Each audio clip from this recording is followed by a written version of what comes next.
Welcome to section 20.9 of Metabolism. In this video, we will focus on memorizing the details of vitamin C. Let's get started.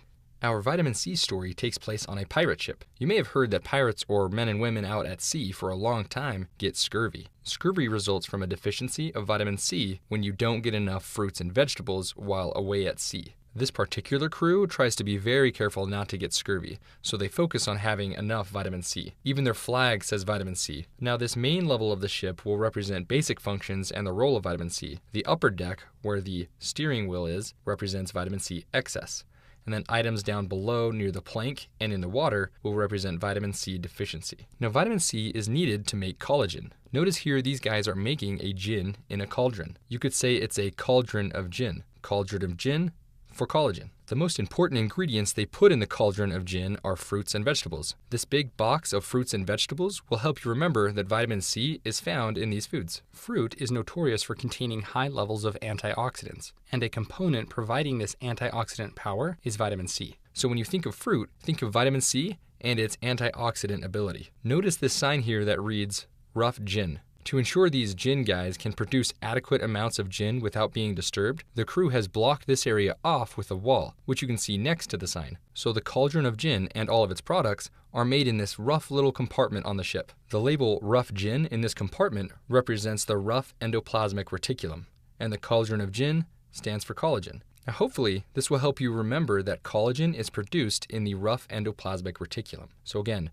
rough gin sign for rough endoplasmic reticulum. Now look at this fellow here. He's feeling the nice breeze. Look at him lean forward off the boat. He's trying to get as much of that breeze as he can. He does this often and is pretty confident in his pro-leaning abilities. This pro-leaning skill of his represents proline. Proline is an amino acid that gets hydroxylated in order to form collagen. Again, this pro-leaner is within this rough compartment to help remind you that proline, a component of collagen, is made within the rough endoplasmic reticulum. Now, if you look closely at our pro-leaner, he has a lot of lice in his hair.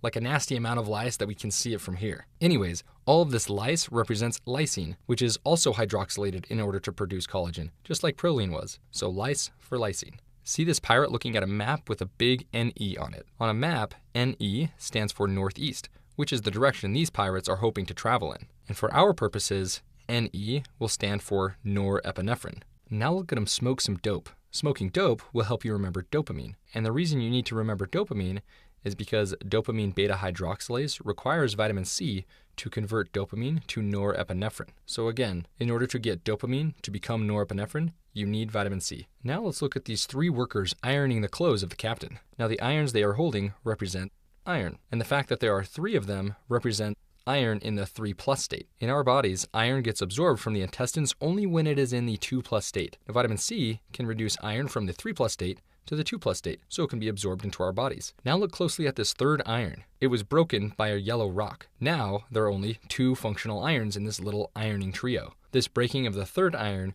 will help you remember that vitamin C reduces iron from the 3+ state to the 2+ state. Now, who threw the stone which broke the iron? Well, it was this goofball up here on the top deck. This guy is drunk, probably off all the gin from the rough gin area. Now this deck up here represents vitamin C excess. So we're going to list some symptoms now up here on the deck, which you can associate with excess vitamin C. Now looking back at the stones specifically, notice they are shaped like little kidneys. This represents that excess vitamin C can cause kidney stones. The specific type of stone is calcium oxalate stones. So kidney-shaped stones for kidney stones. Now when people drink too much gin, they often get sleepy. Look at this fellow here, all tuckered out and asleep. This sleeping guy will help you remember that excess vitamin C can cause fatigue. In addition to getting sleepy when drinking, sometimes people will get nauseous and throw up. Look at this guy throwing up over the starboard side. It looks like he barely made it to the edge before hurling all that gin. So again, excess vitamin C can cause nausea and vomiting. Now look at this guy drinking up against this big iron anvil.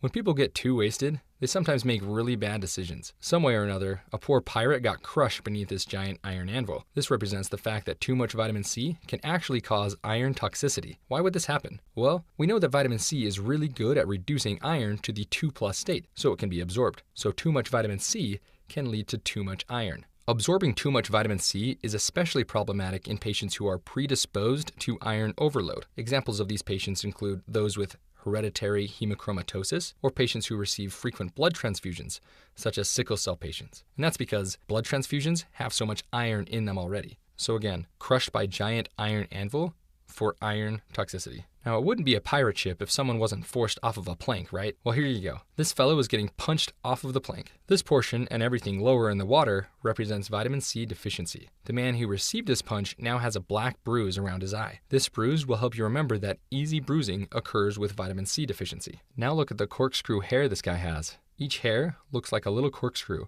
which occurs in vitamin C deficiency, or scurvy, if you will. Now, it looks like one person already got forced into the water. He is shark food at this point. Now look at the big prominent gums on this shark. These big shark gums represent swollen gums, which occur in vitamin C deficiency. So big shark gums for swollen gums. This poor shark food here has already received some bite marks. You can see these bloody dots all over. These bloody dots represent petechiae, which can occur with vitamin C deficiency. So a bunch of small bite marks for petechiae. Now this guy must have gotten injured in another way. Look at this poor elbow all swollen like that. Maybe he smacked the plank on his way out. Now this swollen elbow represents hemarthrosis, which is blood pooling in the joints. You can also have perifollicular or subperiosteal hemorrhages in the bones. So red swollen elbow for hemarthrosis. Now these pirates are pretty cruel. They even threw a poor wounded man out into the ocean, on his stretcher. No humanity. We like to use the stretcher as a way to demonstrate decreased immunity. So patients with vitamin C deficiency have poor wound healing and decreased immunity. And with that, you have learned all of the items that you need to memorize for vitamin C.